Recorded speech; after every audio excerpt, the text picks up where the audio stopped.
ఓం నమో భగవతే శ్రీ రమణాయ. చాలా సంతోషం నాయన. ప్రతి ఒక్కరూ ఈ మాయలో సుఖప్రాప్తి కోసం నానాయాతనలు పడుతూ ఉంటారు. ఇంద్రియాలు వెంట పరిగెడతారు. దుఃఖం కోసము, కష్టం కోసము ఎవరూ పోరు.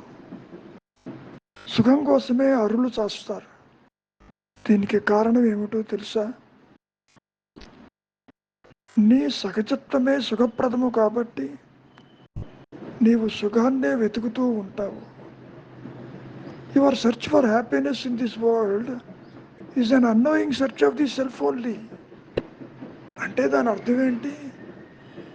ఇంద్రియ వ్యాపారములతో నీవు తృప్తి చెందటానికి ఎన్నో కార్యక్రమాలు చేస్తావు. పంచేంద్రియాలు ఉన్నాయి. శ్రోత, చక్షు, రస, ఆఘ్రాణ, స్పర్శ. ఒక ప్రదేశం చూడాలనుకుంటావు. ఎందుకు చూడాలనుకుంటావు? సంతోషంగా ఆ దృశ్యమాన ప్రపంచాన్ని చూచి ఆనందించటానికి. మరి అక్కడ ఆనందం ఏమన్నా విడిగా ఉందా? నీ స్వరూపమే ఆనందం కాబట్టి ఆ ప్రదేశాలలో వెతుక్కుంటూ పోతావు. ఇక్కడ విశేషం ఏమిటి అంటే, ఇంద్రియ తృప్తి వసకే సుఖము, ఆనందము, సౌఖ్యము అది ఏదో కాదు, నీ సహజత్వమే. అంటే ఏ విధంగా తీసుకోవాలి? నీ ఆత్మానందం ఒకటి నిరంతరము నీలో ఒకటి ఉండబట్టి ఇంద్రియాలతో బయటికి వెళ్ళినప్పుడు కూడా ఆత్మానందమే పొందటానికి నీవు ప్రయత్నము చేస్తావు. అది ఎలా ఉంటుంది అంటే, ఒక సంతోషకరమైనటువంటి వార్త వింటావు. ఆ వార్త విన్నప్పుడు ఈ మనస్సు, ఈ అహంకారము, ఈ వ్యక్తిత్వము ఒక్కసారిగా తన స్వరూపమైనటువంటి ఆత్మయందు మునక వేసి బయటకు వస్తుంది. అంటే దాని అర్థం తన స్వరూపమే సుఖప్రదమని, తన స్వరూపమే ఆనందమయమని. కాబట్టి ఇంద్రియాలతో తృప్తి కలిగేటటువంటి స్థితి, తృప్తి ఏదైతే ఉందో, సౌఖ్యం ఏదైతే ఉందో, అది నీ సహజత్వము. ఇప్పుడు ముక్త స్థితి అంటున్నారు. ముక్త స్థితి అంటే ఏమిటి? ఆత్మస్థితి. ముక్త స్థితి అన్నా, ఉన్నదన్నా, ఎరుక అన్నా, తురీయమన్నా, ఏకమన్నా, అన్యత్వము లేదన్నా అంతా ఒకటే. మరి నిద్రపోతున్నప్పుడు నీకు హాయిగా ఎందుకుంది? అన్యత్వము లేదు. ఆ నిద్రాస్థితిలో నీవుగా నిలిచి ఉన్నావు. అక్కడ నిద్రలో ఉంది అజ్ఞానం కాదు, అది జ్ఞానమే, అది ఆత్మజ్ఞానమే. నీ స్వరూప జ్ఞానము నిద్రలో ఉన్నదాన్ని జాగ్రత్తలో కూడా ఉన్నది కదా. కాబట్టి ముక్తి అనే పదంలో బంధరహితము, ద్వైతరహితము, సత్యము, ఏకము, ఉన్నది, ఉనికి అంతా ఒకటే. సామాన్యంగా ఏమనుకుంటారు? నా ఆత్మ నాకు తెలియటం లేదు, ఎలా తెలుసుకోవాలి అంటే, ఆత్మజ్ఞానానికి ఎక్కడా ఎలిజిబిలిటీ క్రైటీరియా లేదు. నీవే ఆత్మవై వింటూ, నీవే సుఖప్రదమై ఉంటూ, నీవే సత్యమై ఉంటూ, నీవే ఎరుకవై ఉంటూ, నీవే సచ్చిత్ ఆనందమై ఉంటూ, బాహ్యంలో కొత్తగా నీకు ఏమొస్తుందని ఏదీ రాదు. ఇంద్రియాలు దేని వల్ల పనిచేస్తున్నాయి? జ్ఞానం వల్ల. ఆ జ్ఞానము మరి ఆనందమయమే కదా, సుఖప్రదమే కదా. మరి ఒక సందర్భంలో రమణ మహర్షులు వారిని దర్శించడానికి వచ్చినటువంటి ఒకరు అడుగుతున్నారు, ఆత్మ అనే పదానికి అర్థం ఏమిటి అని. ఆత్మయే ఆత్మపదానికి అర్థం. అయితే మరొక దానికే కాంక్ష కాదా మరి? ఇక్కడ మహర్షి ఏమంటున్నారండి, నిత్యస్థితమైన ఆత్మానందానికి గుర్తు సుఖవాంఛ. సుఖాన్ని కోరుతున్నావు అంటే ఆత్మానందాన్ని నీవు పొందాలన్న కాంక్ష ఉన్నట్టు లెక్క. కాకపోతే నీకు ఆ కోరిక ఎందుకు కలుగుతుంది? ఒకవేళ ఈ విధంగా తీసుకుందాం, తలపోటు మనిషికి సహజమైతే, అసౌకర్యము సహజమైతే, కష్టము సహజమైతే ఎవరైనా దాన్ని పోగొట్టుకో ప్రయత్నిస్తారా? ప్రయత్నించరు కదా. అంటే దాని అర్థం ఏమిటి? సుఖమే నీ స్వరూపము, దానికి దూరంగా నీవు ఉండలేవు. కష్టము నీ స్వరూపం కాదు. తలనొచ్చే ప్రతివాడు ఆ బాధను పోగొట్టడానికి ప్రయత్నం చేస్తూ ఉంటాడుగా. ఎందుకని? ఆ నొప్పి లేని స్థితి తనకు తెలుసు కనుక, అది సుఖప్రదమని తెలుసు కనుక. కాబట్టి ఆ బాధను పోగొట్టుకో ప్రయత్నించేవాడే కదా. ఆ నొప్పి లేని స్థితి వానికి తెలుసు కనుక. ఎందుకని? తనకి ఏది సహజమో దాన్నే ఈ జీవుడు, ఈ మనిషి కోరుకుంటాడు. సహజమైన దాన్ని కోరుకోవటం తప్పే ఉంది. కొత్తగా ఏది రమ్మంటం లేదే, కావాలంటం లేదే. సుఖం కోరినాడంటే దాని అర్థం ఏంటి? సుఖం అతడి సహజము కనుక. ఎప్పుడైతే ఈ సుఖస్థితి, సంతోషము, ఆనందము, సుఖప్రదము, ఈ ఎటర్నల్ బ్లిస్ అనే మాటలతో చెప్పుకుంటామే, అది కొత్తగా సంపాదించేది కాదు. సహజమే కనుక దానిని సంపాదించటం అనే మాటే లేదు కదా. మరి వాడి యొక్క ప్రయత్నం దేనికోసం? సుఖప్రాప్తి కోసం తిరుగుతున్నావుగా అటు ఇటు. ఇవన్నీ ప్రయత్నాలన్నీ కూడా దుఃఖ నివృత్తికే. సహజమైన ఆనందాన్ని అనాత్మ కప్పి ఉంచుతుంది. అనాత్మ అంటే నీవు కాని దానితో నీ ఉనికిని ఏర్పరచుకున్నప్పుడు నీవు పరిమితమైన జీవుడిగా మరి తెచ్చుకున్నటువంటి సుఖ దుఃఖాలని, ప్రారంభ కర్మని అనుభవిస్తున్నావు కదా. మంచి చెడు అని, న్యాయం అన్యాయమని, అనుకూలము ప్రతికూలమని ఒకటి కాదు. కాబట్టి నీవు చేసే ప్రతి యత్నము కూడా దుఃఖ నివృత్తికే సుమ. సహజమైన ఆనందాన్ని ఇందాక చెప్పినట్టు ఈ దేహాత్మ బుద్ధి కప్పి ఉంచింది. అంటే అనాత్మ శోకానికి, అంటే ఆనంద రాహిత్యానికి పర్యాయ పదం. అంటే దేహాత్మ బుద్ధి దుఃఖపూరితము, అందులో సందేహం లేదు. నీవుగా నిలిచినటువంటి ఆత్మస్థితి సుఖప్రదమే కదా. ఆలోచన వచ్చింది అంటే ఆందోళనదాయకము, ఆలోచన లేదు అంటే సుఖప్రదమే కదా, ఆనందమే కదా. అది నీ సుఖస్వరూపమే. ఎలా ఉంటుందంటే నాయన, దుఃఖము నాశం కావాలి అంటే మరి సుఖప్రాప్తే కదా. అదే ఆనందమే కదా. ఇక్కడ దుఃఖము లేదు అంటే ఉన్నది ఆనందం, ఆలోచన లేదు అంటే ఉన్నది సుఖప్రదం. శోకం కలిగిన సుఖం శోకమే కదా.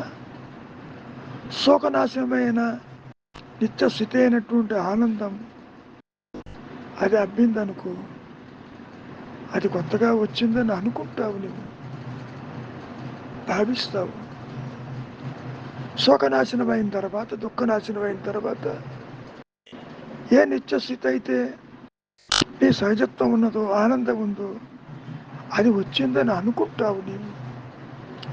You feel it's a great relief from the problem. ఒక సమస్య తీరినప్పుడు అమ్మయ్యా సుఖంగా ఉందని అనుకుంటున్నావే, ఈ బాధ అంతా కూడా సంతోషం కోసమే కదా. బాధ అంతమైనప్పుడు సంతోషమే కదా, బాధ దుఃఖపూరితమే కదా. ఇంకో రహస్యం ఏమిటంటే, మనస్సు దుఃఖాన్ని, ఆందోళనని, భయాన్ని గుర్తించినట్టుగా ఆత్మని గుర్తించలేదు. ఇది ఎందుకని? ఒక దాని మీద ఆధారపడి ప్రకాశిస్తూ ఉంది. ఆ ఆధారం ఉన్నటువంటి యొక్క జ్ఞానము సుఖప్రదము. ముఖ్యంగా దుఃఖాన్ని ఎవరు ఆస్వాదించరు, దుఃఖాన్ని ఎవరు కోరుకోరు.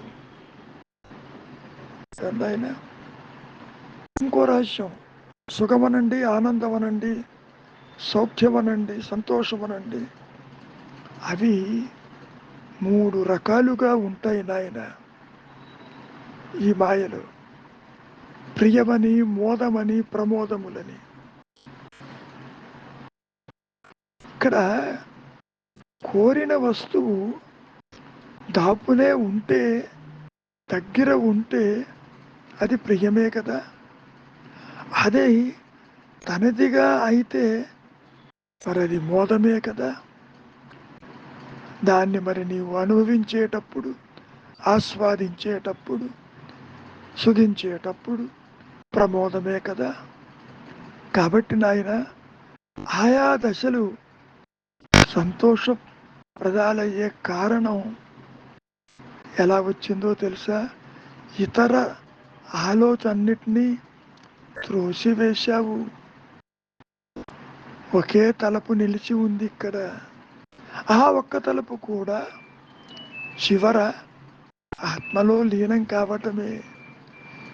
ఈ దశలో ఉపభోగమంతా ఆనందమయ కోశంలోనే ఉంటుంది. కాసేపు నీవు నిద్రపోతేనే సుఖంగా ఉందని నీవు భావిస్తున్నావా లేదా? నిద్ర నీకు అజ్ఞానం అనుకుంటావు, కాదు, అది జ్ఞానమయము, సుఖప్రదము. దేహ మానసిక ఏ సమస్యలు నీకు అక్కడ లేవు కదా. వృత్తిరాహిత్యమైన మనస్సు ఉంది కదా. ఆలోచన లేకపోతే ఆనందమే కదా. నీవక్కడ ఆనందమయ కోశంతో ఉంటావు నాయన. ఈ మెలకువలో విధిగా నీవు విజ్ఞానమయ కోశానికి ప్రాబల్యం ఉంటుంది. ఇందాక చెప్పినట్టు సుషుప్తిలో తలుపులన్నీ మాయమై మిగిలి ఉన్న అవ్యక్తత ఆనంద సమమది. కాబట్టి నీవు కోరేటటువంటి ఇంద్రియ సుఖాలు, తృప్తి ఉసగే సౌఖ్యము, అది మరి ముక్తితో సమమే కదా. ముక్తి సుఖంతో సమమే కదా, నిద్రతో సమమే కదా, అహంకార రహితంతో సమమే కదా. అందుకని ఆత్మజ్ఞానానికి ఎలిజిబిలిటీ క్రైటీరియా లేదు, అందరూ అర్హులేను. కనుక ఇది వచ్చేది ఎక్కడి నుంచి అనుకుంటున్నావు? అది చెలరేగేది ఆనందమయ కోశం. ఇవన్నీ కోశాలే కానీ మూల వస్తువు కాదు సుమా, అది గుర్తుపెట్టుకో. అది అంతరాంతరాల్లోనిది, జాగ్రత్త స్వప్న సుషుప్తులకి ఆవలిది, తురీయంలో ఉంటుంది నీ ఆత్మస్థితి, ది ఎటర్నల్ బ్లిస్, నీ సత్యత్వము, నీ సుఖప్రదమైన ఆనందమయ స్థితి ఉన్నది రియల్లో. అదే సత్యము.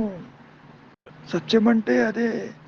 అదే యథార్థమైన ఆనందం కూడా, మరొకటి కాదు. ఆ విషయం నీకు తెలిసి వస్తుంది ఆత్మగా. ఇక్కడ నీవు ఇంద్రియాల వెంట పరిగెడుతున్నావు సుఖప్రాప్తి కోసము. ఇది తిందామా, ఇది చూద్దామా, ఇది అనుభవిద్దామా, ఇటు పరిగెడదామా, ఇది సంపాదిద్దామా అనుకుంటారు. ఇవన్నీ కూడా తాత్కాలికమైనటువంటి యొక్క విషయములు. మరి ఇదన్నిటికీ ఆధారమైంది ఒకటి ఉంది కదా, అదే నీ సహజత్వము. ఇందాక చెప్పినట్టు నీవుగా సహజంగా సుఖప్రదంగా ఉన్నావు కాబట్టి ఈ మాయలో దేహాత్మ బుద్ధి జనించినప్పుడు సుఖం కోసమే అరులు చాస్తావు. ఎవడు దుఃఖం కోసం ఏ పని చెయ్యడు. కష్టం వస్తుందంటే చెయ్యడు. ఇక్కడ విశేషం ఏమిటి అంటే, ఇంద్రియ వ్యాపారాల జోలికి పోవద్దు. ఈ నేను మూలమేదో చూడు. అక్కడ అనుగ్రహము చేత ఆత్మే ప్రకాశిస్తూ ఉంటుంది.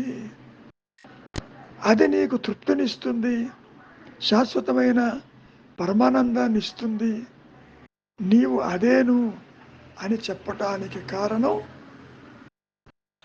ఈ ఆత్మజ్ఞానానికి అందరూ అర్హులేను.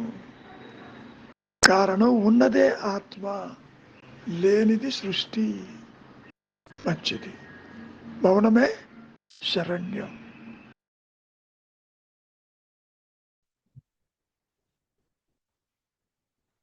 గురుగారు మొదలు పెట్టారు.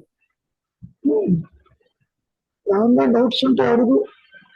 ఎంత మొదలుపెట్టు, రెండు కలిపి మొదలుపెట్టు. ఎట్లయితే చెప్పినారు. విద్యుక్త ధర్మమును బ్రహ్మముగా చేసినప్పుడు నేను కర్మ బంధింపదు అంటారు కదా గురుగారు. అంటే బ్రహ్మముగా చేసినప్పుడు అంటే ఆత్మగా జ్ఞానిగా చేసినప్పుడు అంటే మనం అహంకారంతో బ్రహ్మముగా చేయలేం కదా గురుగారు. ఒక్క విషయం గుర్తుపెట్టుకోవాలి. ఈ వ్యక్తిత్వము అహంకారం అనేది ఆత్మని విడిచి లేదు. అవును. ఒకవేళ విడిగా గనక ఉంది అనుకుంటే,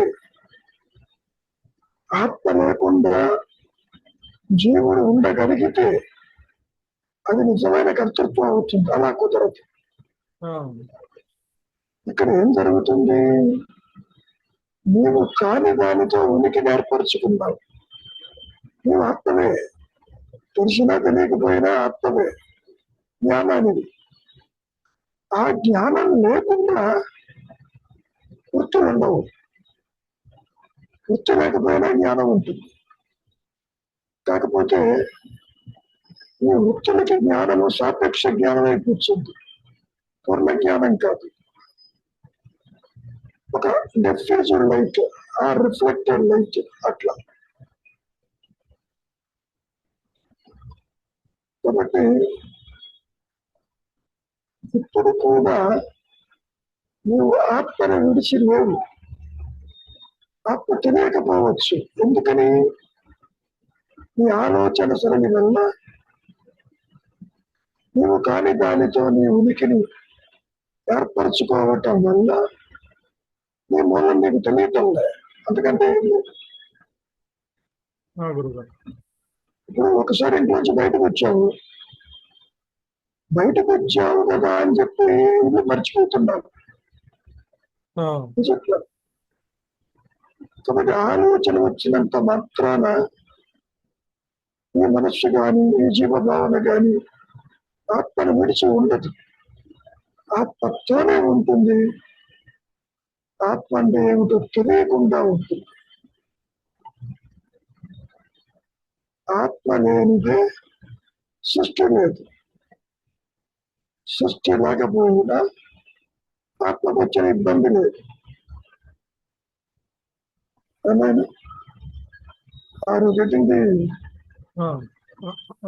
కానీ అంటే మనం చేసే ప్రతి కర్మ బంధింపకుండా ఉండాలి అంటే అది ఆత్మస్థితిలోనే కర్త సాధ్యం అవుతుంది. అవునైనా ఉమ్.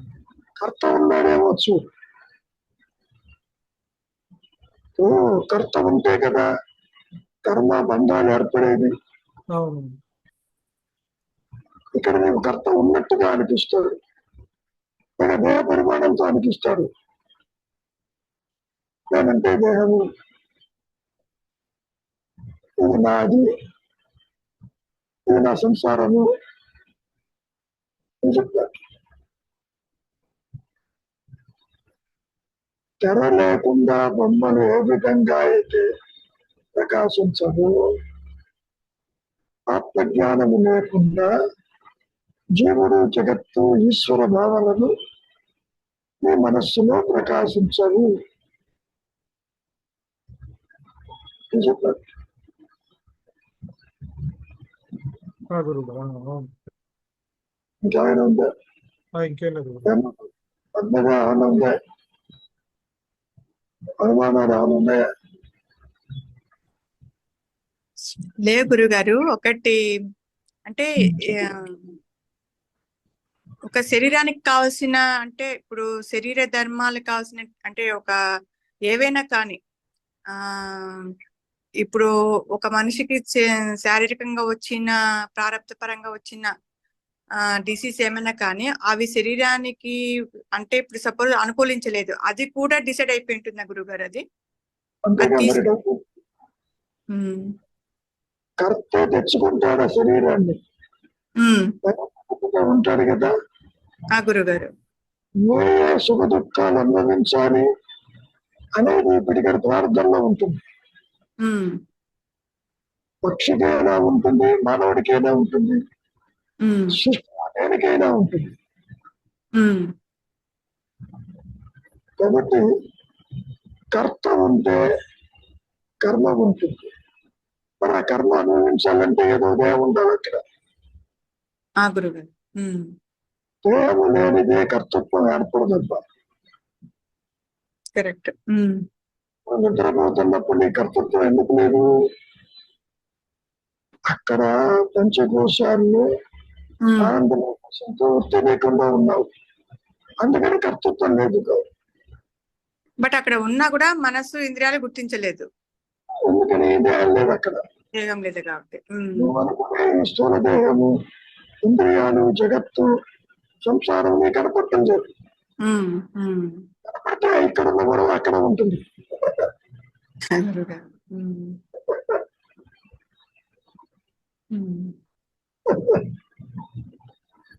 ఇంకేమైనా ఉందా?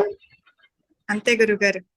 అంటే ట్రీట్మెంట్ శరీరానికి సహకరించాలి లేనది కూడా అది కూడా డిసైడ్ అయి ఉంటుంది. అది కూడా అసలు కర్మలో అణువణువు ఉంటుందమ్మా.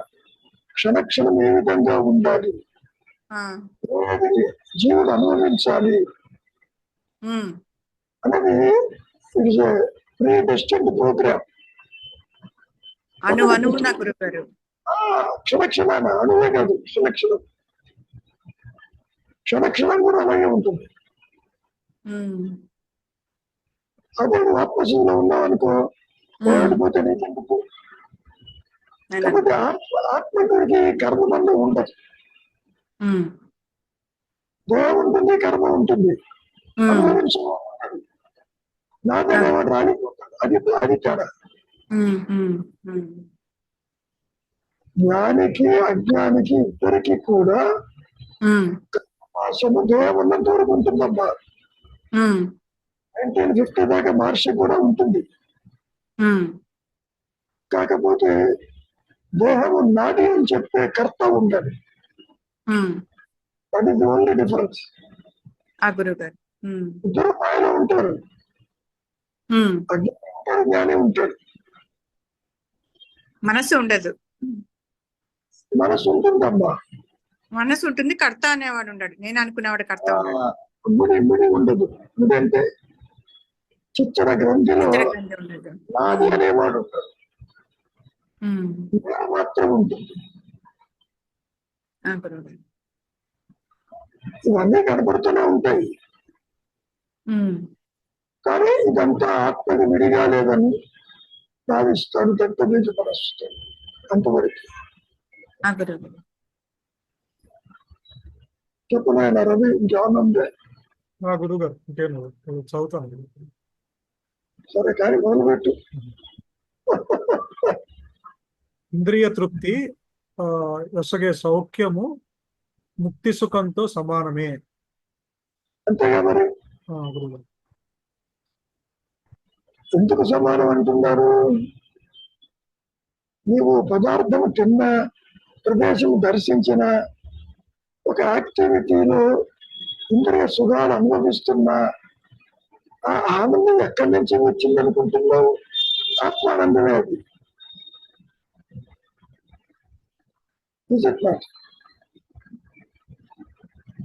నువ్వు ఏమనుకుంటున్నావు? నేను దీన్ని అనుభవిస్తున్నాను అనుకుంటున్నావు విడిగా. నేను చూస్తున్నాను, తింటున్నాను, తిరుగుతున్నాను, ప్రదేశాలు చూసి వచ్చాను, ఎంత బాగుందో అనుకుంటావు. బాగా అక్కడేం లేదు. బాగా ఉన్నది సుఖప్రదం అనేది నీ ఆత్మస్వరూపం కాబట్టి అందులో ఒక మునక వేసి ఇవన్నీ చూస్తావు. అందుకే నీకు సుఖంగా కనపడుతుంది. కాబట్టి అర్థం ఏంటి? ఇంద్రియ సుఖాలు కూడా ముక్త సమమేను, ఆత్మ సమమేను అని చెప్పదు. ఇప్పుడు ఎవరు ఏ పని చేసినా సుఖం కోసమేగా, ఆనందం కోసమేగా. చేతి టాబ్లెట్ మింగమంటే మింగుతావా? మింగవు. తీగా తీగా ఉందంటే తింటావు. ఎందుకని? తీపిదైనా ఆస్వాదిస్తావు. కాబట్టి ఇంద్రియ వ్యాపారములు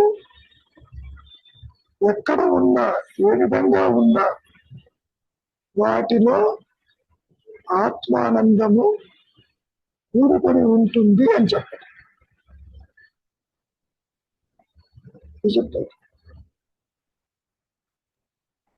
ఇప్పుడు తేనె పొట్టు నాలుక మీద వేసుకున్నావు, తీయగా ఉంది. So very comfortable. ఈ కంఫర్ట్, తీయదనం ఎవరు చెబుతున్నారంటున్నావు? దానికి చెప్పటంగా దాని వెనకాల ఉన్నటువంటి రస ఇంద్రియం ఆత్మలో మునక వేసి వస్తుంది. తీయగా ఉంది, బాగుండదు.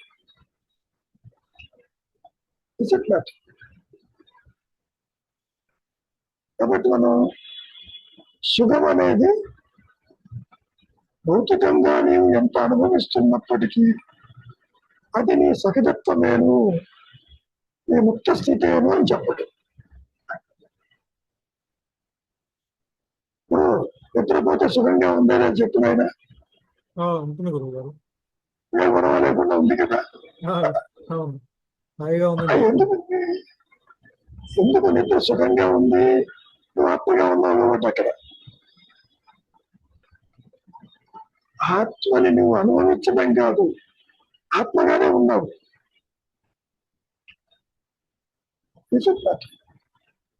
అంటే ఆ బేస్ ఆనందంగా ఉంది కాబట్టి దాని నుంచి వచ్చిన చైతన్యం అంతా ఏదొచ్చినా ఇంకా ఆనందమే. Very simple. ఏ ఒక్కడైనా వ్యాపారము చేసినా, విదేశాలకు పోయినా, ధనాన్ని సంపాదించిన సుఖప్రాప్తి కోసమే కదా. అవును. అందుకని మహర్షి అంటున్నారు, your search for happiness in this world is annoying search of the self only.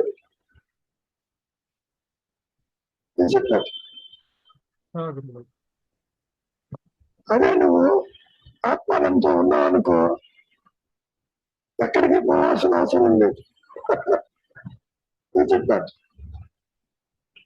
ఒకటి చూడాలని, ఒకటి తినాలని, ఉండాలని, అనుభవించాలని ఉండదు. ఎందుకు ఉండదు? ఎప్పుడు పాయింట్. కొత్తగా ఆనందం బయట ఎప్పుడు ఆనందంగానే, ఇంకా బేస్ అలానే ఆనందంలోనే ఉంటుంది కాబట్టి నీకు కోరిక ఎందుకు వచ్చింది? సుఖం అనుభవించడానికి. అవును. ఆ సుఖం ఎక్స్టర్నల్ వస్తువుల్లో లేదు, నీ స్వరూపమే సుఖప్రదం అని చెప్పడం.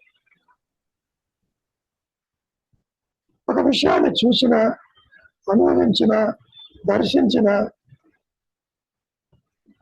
ఇప్పుడు గుడికి వెళ్తావు, గుడికి వెళ్తే అక్కడ ఏమీ లేదు, కాసేపు కళ్ళు మూసి దండం పెడతావు, ఒక్కసారిగా ఆత్మలో మునకేస్తావు, హాయిగా అందరూ బయటికి వస్తారు దర్శనం చేసుకుని కూడా. ఎందుకని ఆ దైవ స్వరూపమని ఆత్మ కూర్చుంది ఇక్కడ.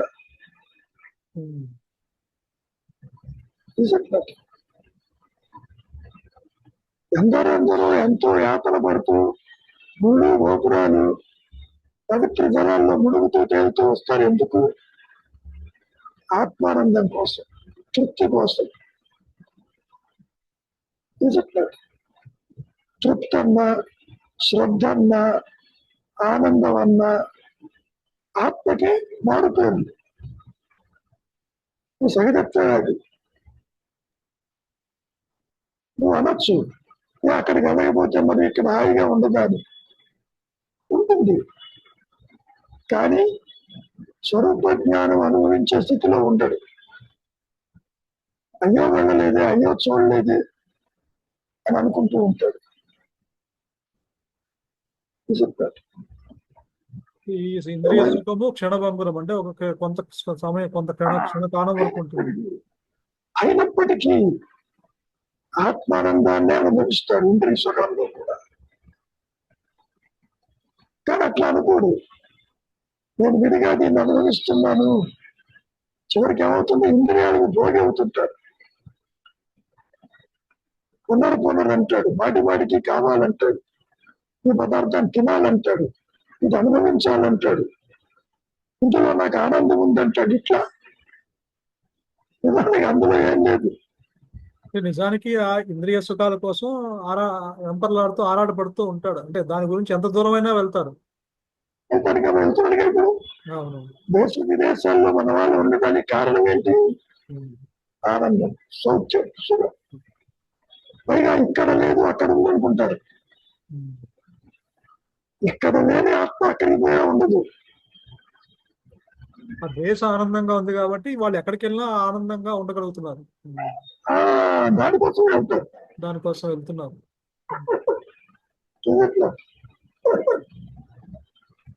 కాబట్టి నీవు అనుభవించేటటువంటి సుఖ ప్రాప్తి అను, సెర్చ్ ఫర్ హ్యాపీనెస్ అను ఈజ్ నథింగ్ బట్ యువర్ ఆత్మ స్థితి.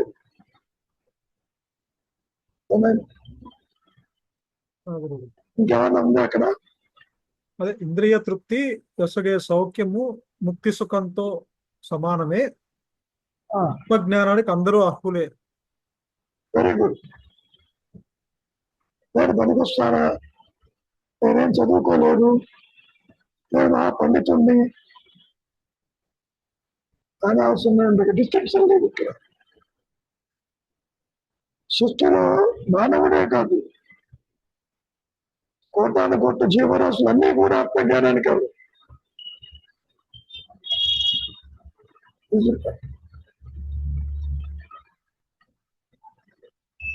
నీవు ఇది తాత్కాలికమైనప్పటికీ పునరంట, అందుకని వాసన కూర్చుంది.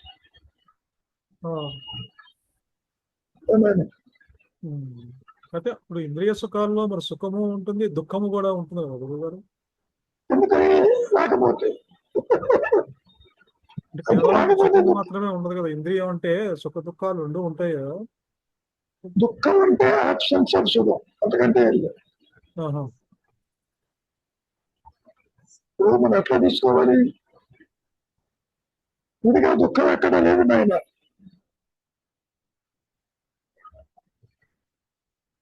అట్లా ఉండదు. ఇక్కడ ఇంద్రియ తృప్తి యొసగే సౌఖ్యము ముక్తి సుఖంతో సమానం అన్నారు, కానీ అంటే ఇంద్రియాలు కేవలం సుఖాన్ని మాత్రమే ఇస్తాయి గురువు గారు, అంటే దుఃఖాన్ని ఇవ్వమంటారు? కాదు కాదు, అది రాకపోతే దుఃఖపూరితం అవుతుంది. అనుభవించకపోతే ఆందోళన పడతావు. డబ్బు చేతిలో ఉంటే సుఖంగా ఉండొచ్చు అనుకునేవాడు డబ్బు ఎవరో తీసుకుపోతాడు, దుఃఖానికి లోనవుతున్నాడు అక్కడ. అంతకంటే ఏం లేదు. డబ్బులో సుఖం లేదు, దాని ద్వారా నువ్వు అనుభవిస్తావనుకున్న దాన్ని ఇంద్రియ సుఖంతో చూస్తున్నావు కాబట్టి ఆత్మానందంగా అనుభవిస్తావు. కాబట్టి ఉమ్.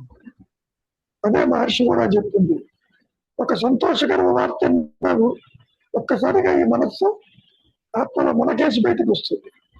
So this very happy today అంటాం. ఒక పని నెరవేరిన, ఒక సంతోషకర వార్త వచ్చిన, నీకు అనుకూలమైనటువంటి స్థితి ఏర్పడ్డా టుడే వెరీ హ్యాపీ అంటావు. ఈ హ్యాపీనెస్ అనేది నీకు కొత్తగా వచ్చేది కాదు నాయన, నీ సహజత్వమే హ్యాపీనెస్.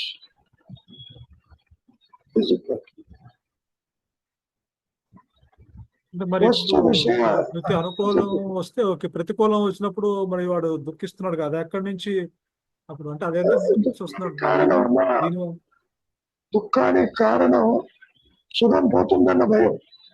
ఆహా. ఆ కంఫర్ట్ పోతుందని భయం అంత. That's all. సంపద పోతుందని భయపడతాడు.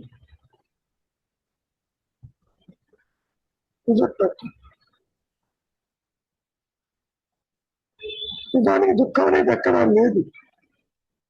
ఉన్నదే ఆనందం, ఉన్నదే సుఖప్రదం.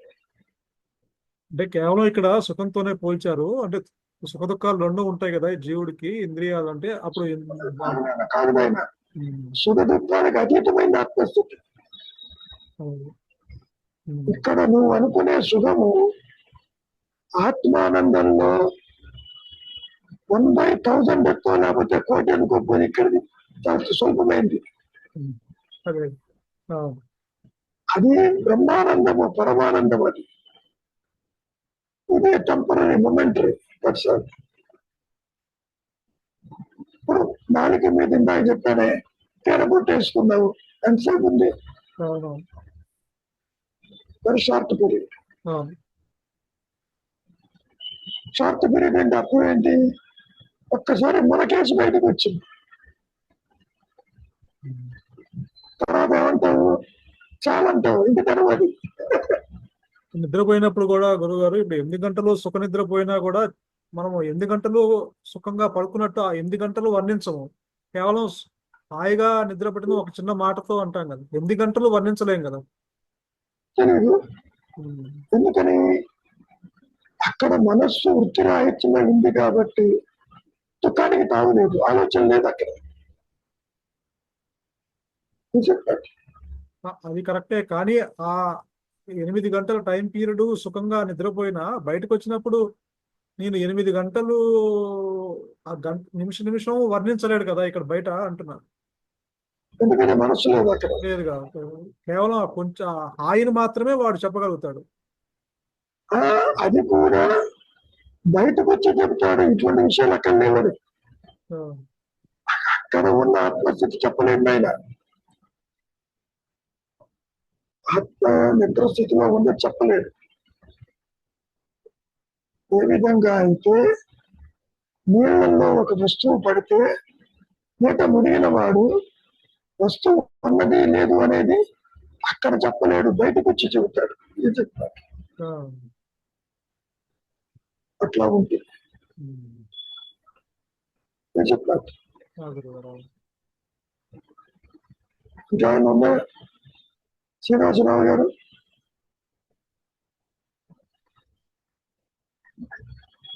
ఏమీ లేకపోవడమే ఆనందం.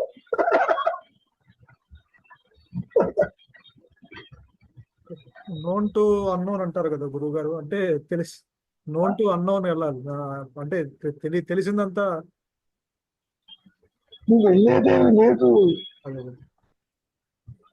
నాకు చెప్పా కదా, శంకలో పిల్లవాడిని పెట్టుకుని తిరుగుతున్నావు. ఎక్కడ అదే శంకరాచార్యులు వారు ఏమన్నారు? కంఠాభరణం అన్నారు.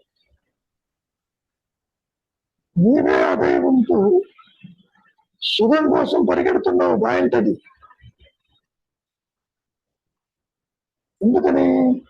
భౌతికమైన వాసనలు నేను వెంటాడుతున్నాయి, బాధ్యతలు వెంటాడుతున్నాయి. ఇవన్నీ చేస్తే నీకు సుఖప్రదం అనుకుంటున్నావు. దీనికోసం జీవితకాలం అంతా వెచ్చిస్తుంది. అంతేగా మరి. సంపాదనతో ఆగిపోవడంలే, సంసారము, మెయింటెనెన్స్, చదువులు, పదవటం, వివాహము, కార్యాలు ఇవన్నీ ఉన్నాయి. అదే అవును. ఒకదాంతో ఒకటి ఇంకా ఇవన్నీ కూడా నీకు అల్టిమేట్ గా బాధ్యత అంటూ శుభప్రాప్తికి వెళ్తున్నావు చివరికి. ఉన్న టైం అంతా దీనికే సరిపోతుంది. అవును. జీవిత కాలం అంతా పుక్కరు పెడితేనే సరిపోతుంది. అవును గురువు. తీరా ఇది చూస్తే మళ్ళీ వెతుకులాట జీవితాంతం సరిపోతుంది, కానీ ఆ ఆనందం మళ్ళీ క్షణభంగురమే. ఎందుకని కర్మలు ఆచరిస్తుంటేనే నీకు ఆనందం. ఒక పని చేసాము బాగుంది, ఇంకొంచెం బాగా ఉంటుంది, ఇట్లా ఆ మూమెంట్ వరకే, అది తర్వాత ఉండదు. కాబట్టి ఆత్మానందం అనేది కొత్తగా రాదు. First point. ఇక్కడ నీవు ఏ కర్మలు ఆచరించినప్పటికీ సుఖం కోసమే, దుఃఖం కోసం కాదు. కష్టాలు కొని తెచ్చుకుని ఎవడు యాత్రలు చేయడు. ఒకవేళ వెళ్ళాడనుకో యాత్రలో ఎందుకు వచ్చాను అనుకుంటాడు.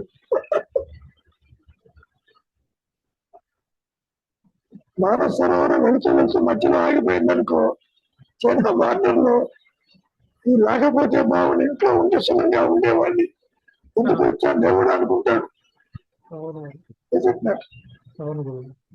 ఏదో పాపం చూద్దామని బయలుదేరతాడు.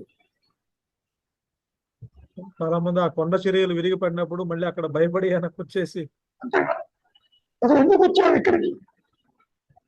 సరే కర్మలో ఉంది, వచ్చారు, బాగానే ఉంది, సేఫ్ గా ఇంటికి వస్తారు. ఆయన ఏంటంటే అమ్మాయి బతికి జీవుడు అంటాడు పైగా. ఇవన్నీ కూడా మాయలో కర్మ ప్రభావాలు.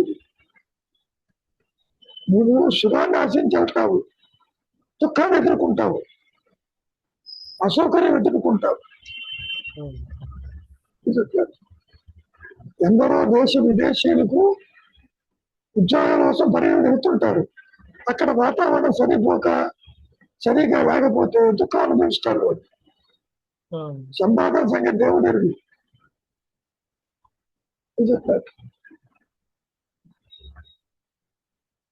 ఏమన్నా స్వరజ ఏమన్నా మిగిలిందా నీకు? అదే గురుగారు, సుఖం అనేది భౌతికంగా బాహ్యంగా అనుభవించినా అది ఆత్మ ఆధారంగానే అన్నారు కదా. అంతేగా మరి.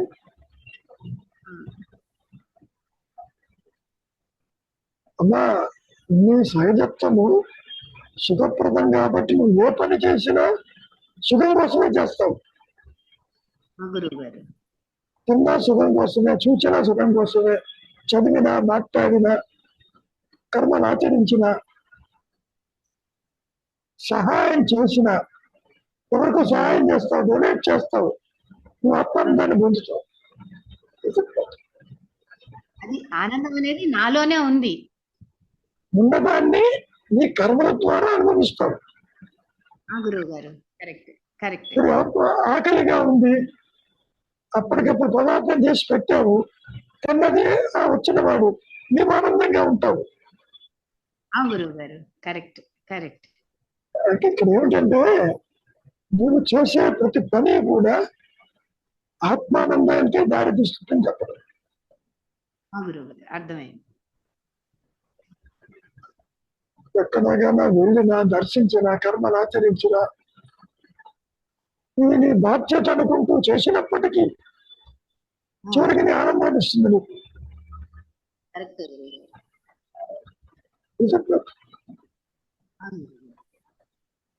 ఇప్పుడు రమే ఉన్నాడు, అమ్మాయికి మంచి కాలేజీలో సీట్ దొరికింది, వెరీ హ్యాపీ. కాలేజీ వల్ల హ్యాపీనెస్ కాదు, ఈ కర్మ వల్ల హ్యాపీనెస్. అవునండి, అవును.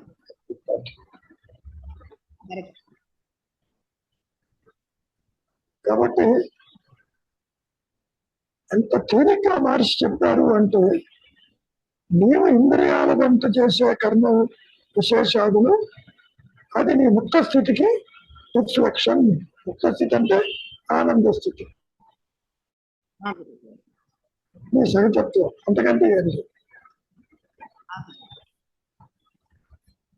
ఏమని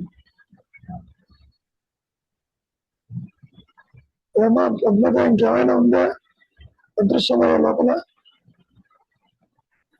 గురువు గారు ఇందాక మీరు ఆ మాట అన్నారు, అంటే ఒక కాలేజీలో సీట్ వచ్చినప్పుడు అది కర్మల వల్ల హ్యాపీనెస్ తప్ప అది కాదండి. కాదమ్మా, ఆ హ్యాపీనెస్ ఆత్మతో సమానం. ఆత్మతో సంబంధం. అది టెంపరీ కావచ్చు. ఆత్మ అనేది ఇదిగో తేనె పట్టు నాలుగు మీద ఉన్నట్టుగా ఉంటుంది, బట్ అది కంఫర్ట్ గా ఉంటుందంటే ఆత్మానందం. అది అవును గురుగారు. నువ్వు కర్మల వల్ల ముక్త స్థితిని అనుభవిస్తావని చెప్పటం. బట్ అది ఓకే గురుగారు, బట్ శారీరక బాధలు మటుకు అది తీసుకోలేకపోతుంది కదా. సో అమ్మా, ఇప్పుడు విను, శారీరక బాధ అనేది కూడా ఒక భావనేగా.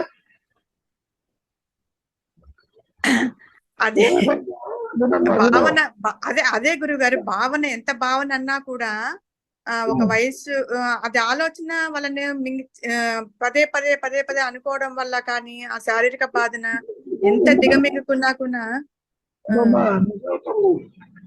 బంధం వల్ల బాధను గుర్తిస్తున్నావు, దేహాభిమానం వల్ల. అదే నువ్వు ఆత్మగా ఉన్నావు అనుకో, ఈ బంధాలు దుఃఖాలు ఉండవమ్మా.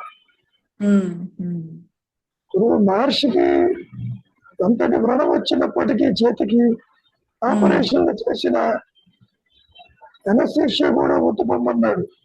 నీ పనులు చూసుకో, నాకేం పర్వాలేదు అన్నాడు. అంతటి స్థితి సామాన్యుడికి కష్టమే, కదంటం లేదు. కానీ నీ దృష్టి ఎప్పుడైతే నీ సహజత్వంలో ఉంటుందో ఈ శారీరక మానసిక రుగ్మతలు ఇతరులో ఉండవు. నిద్రపోవడానికి ఎందుకు టాబ్లెట్ ఇస్తారు వాళ్ళు? నిద్రలో ఏమి తెలియదు, పెయిన్ పోదు, పెయిన్ ఉంటుంది, నిద్రలో అది తెలియకుండా పోతుంది అంతే గురువు గారు. అంటే తెలుసుకునేవాడు నిద్రిస్తాడు, ఉండడు. అవును అవును గురువు గారు.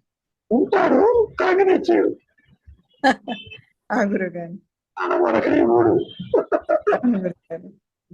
అప్పుడప్పుడు వెలుగు రాగానే పేరు గుర్తొస్తుంది. అవును గురువు గారు.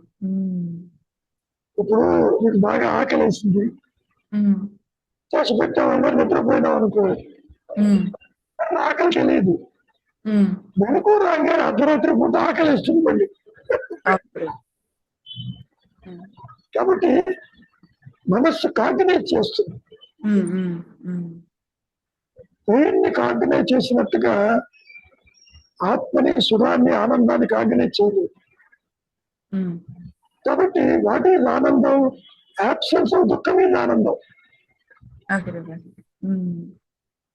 దానికి అంటే ఆ మనసుకు, ఇంద్రియాలకు ఆ శక్తి, ఎనర్జీ లేదు కాబట్టి, అందుకే గుర్తించలేదు. కాబట్టి అమ్మా, గుర్తించడం అంటే పెయిన్ గుర్తిస్తుంది, పెయిన్ గుర్తిస్తుంది. కానీ నేను చెప్పేది కాన్షియస్నెస్ ని గుర్తించలేదు, ఆ శక్తి లేదు. చిత్రంగా ఉంటుంది. When you are conscious of consciousness, ఆనందంగా ఉంటావు. కానీ కాన్షియస్ ఆఫ్ పెయిన్ వచ్చినప్పుడు ఆనందం పోతుంది.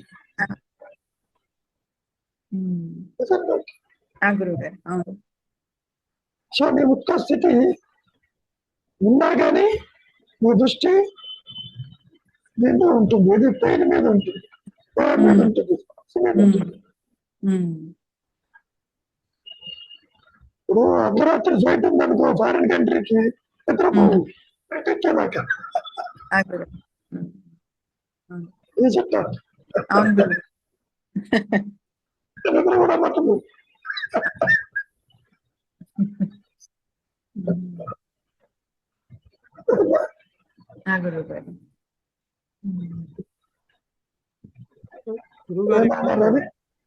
చెప్పండి. ఇప్పుడు జాగృతావస్థ నిద్రావస్థకి వెళ్ళినప్పుడు ఏంటంటే అహంకారము అక్కడ వృత్తిరాహిత్యమైనప్పుడు నిద్ర ఆటోమేటిక్ గా జారుకుంటాడు, నిద్రలోకి వెళ్ళిపోతాడు.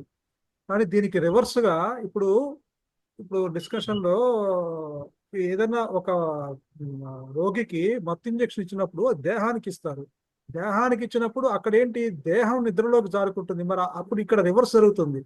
అక్కడ అహంకారం జారుకున్నప్పుడు నిద్రలోకి వెళ్తున్నాడు, ఇక్కడేమో కాదు దేహానికి నాయన, మత్తు ఇచ్చినప్పుడు అహంకారం డిటాచ్ అవుతుంది. కాదు నాయన. దేహానికి ఇచ్చినప్పుడు కూడా నర్వస్ సిస్టమ్ మీద యాక్ట్ చేసినప్పుడు కమ్యూనికేషన్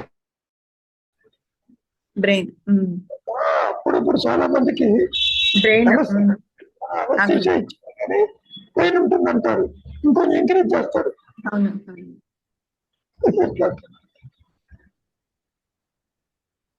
ఇప్పుడు కాగ్నిషన్ చేసేటప్పుడు కాన్షియస్నెస్, అవును గురుగారు. ఈ కాన్షియస్నెస్ మూలంలో ఉంటుంది. Conscious of the pain, conscious of body, conscious of treatment ఉండదు. మీకు మత్తు ఎందుకు ఇస్తున్నారు? Away from the conscious of the body కోసం. Is it not? అంటే మత్తు ఇచ్చిన అది దేహానికి పనిచేస్తుంది కానీ ఆ జీవుడికి కాదైనా దేహానికి పనిచేస్తుందని నువ్వు అనుకుంటున్నావు, కనెక్టివిటీ పోతుంది, కాంబినేషన్ ఉండదు అక్కడ. ఎందుకని? Your consciousness incapable of identify the pain. అంటే కనెక్టివిటీ దేహం నుంచి విడిపడిందా, లేకపోతే అహంకారం నుంచి గుర్తించే వాడి నుంచి విడబడింది అంటారా మత్తిచ్చినప్పుడు? గుర్తించలేడు మత్తిచ్చినప్పుడు. కాలికి దెబ్బ తగులుతుంది, దెబ్బ తగిలింది గుర్తిస్తావు నువ్వు. అవును గురువు. దెబ్బ మీద ఐస్ మొక్క పెట్టారనుకో, గుర్తించలేదు. అంటే అక్కడ అదే ముద్దుబారిపోయినప్పుడు మనం అప్పుడు గుర్తించలేకపోతాం. ఐస్ మొక్క ఎందుకని? నువ్వుంటావు మత్తు మందు కాన్షియస్నెస్ ఇవ్వరు, కనెక్టివిటీ ఇస్తాడు.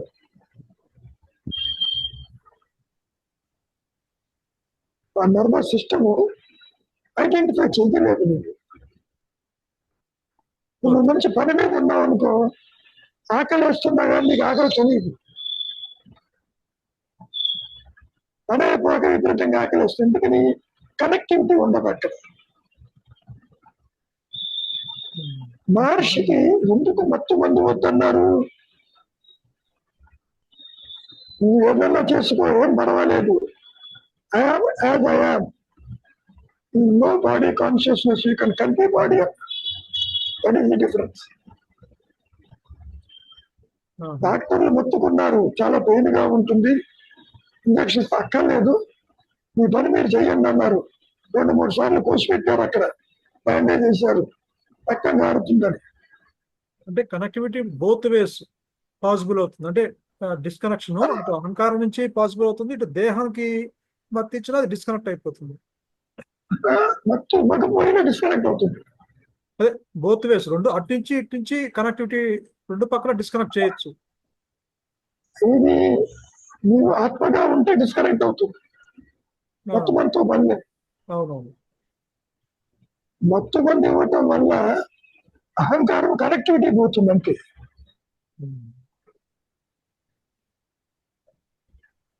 ఇట్లా తీసుకోమైన ఆత్మ అహంకారం అంతర్ముఖమైన కనెక్టివిటీ పోతుంది. నిద్రపోతున్నప్పుడు దేహం తెలియదు నీకు. మత్తు మంది ఇచ్చినప్పటికీ అహంకారము దేహంతో కనెక్టివిటీ పోతుంది. ఇది both ways there is no connectivity. అట్లా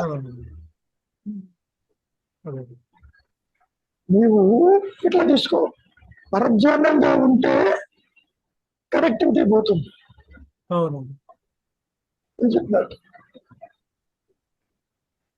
ఈ పరధ్యానం అనేది ఆత్మధ్యానం వైపు అనుకోపోయింది.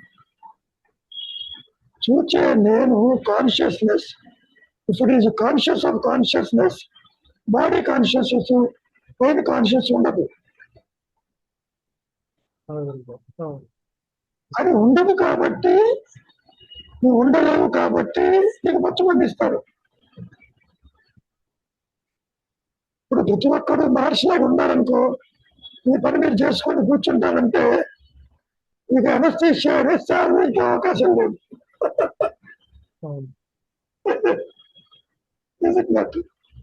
అసలు మామూలుగానే మనం మన నలుగురు మాట్లాడుతున్నప్పుడు ఎక్కడో పరధ్యానంగా ఉంటే వీళ్ళు ముగ్గురు మాట్లాడేది మనకి ఇక్కడ ఉండదు, మన మనసు ఎక్కడో ఉంటుంది. అంటే మామూలుగా ఉన్నప్పుడే పరధ్యానం సాధ్యపడుతుంది, కనెక్టివిటీ కనెక్టివిటీ అవుతుంది. అవును. అంటే consciousness connects only you identify pain or pressure or anything. Is it not? ఎప్పుడైతే